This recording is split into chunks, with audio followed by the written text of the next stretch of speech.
ശരിക്കും എനിക്ക് തോന്നുന്നത് നമ്മൾക്കെല്ലാവർക്കും ഇനി ഒരു പേയ്മെന്റ് കോഡ് വേണം.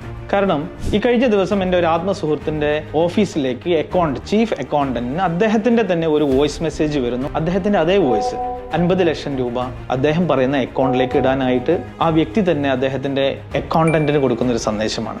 വീണ്ടും ഒരു വീഡിയോ കോൾ വരുന്നു. ആ വീഡിയോ കോളിലും അദ്ദേഹം തന്നെ വന്നിട്ട് പറയുകയാണ് 50 ലക്ഷം രൂപ ട്രാൻസ്ഫർ ചെയ്യാനായിട്ട്. ശരിക്കും അത് രണ്ടും അദ്ദേഹമായിരുന്നില്ല. അദ്ദേഹത്തിന്റെ ശബ്ദം ഉപയോഗിച്ചുകൊണ്ട് ആർട്ടിഫിഷ്യൽ ഇന്റലിജൻസ് ഉണ്ടാക്കിയ ഒരു വീഡിയോ, ഒരു ശബ്ദരേഖ, ഇത് രണ്ടുമായിരുന്നു അതിനു വേണ്ടിയിട്ട് ഈ കള്ളന്മാർ ഉപയോഗിച്ചത്. അങ്ങനെയാണ് അദ്ദേഹം ചീറ്റ് ചെയ്യപ്പെട്ടത്. ഇനി അത്തരം ചീറ്റിങ് നമുക്കും സംഭവിക്കാതിരിക്കാൻ വേണ്ടിയിട്ട് നമ്മൾ തന്നെയാണ് നമ്മുടെ അക്കൗണ്ട്സ് ഡിപ്പാർട്ട്മെന്റിലേക്കോ അല്ലെങ്കിൽ വീട്ടിലേക്കോ നമ്മൾ ഏറ്റവും അടുത്ത ആളുടെ അടുത്തേക്കോ ഒരു ശബ്ദം അയക്കുന്നതെങ്കിൽ അതിൻ്റെ ഒടുവിൽ ഒരു കോഡ് ഞാൻ പറയും, ആ കോഡ് ഞാൻ പറഞ്ഞിട്ടില്ലെങ്കിൽ നിങ്ങൾ പേയ്മെന്റ് അയക്കരുത് എന്ന് ഇൻസ്ട്രക്ഷൻ നമ്മൾ എല്ലായിടത്തും കൊടുത്തിരിക്കണം. പുതിയ ലോകത്ത് പുതിയ വെല്ലുവിളികളിൽ നമ്മൾ ഇത്തരം ട്രിക്കുകൾ ഉപയോഗിച്ചിട്ടില്ലെങ്കിൽ നമുക്ക് നഷ്ടപ്പെടുന്നത് വലിയ തുകകളായിരിക്കും.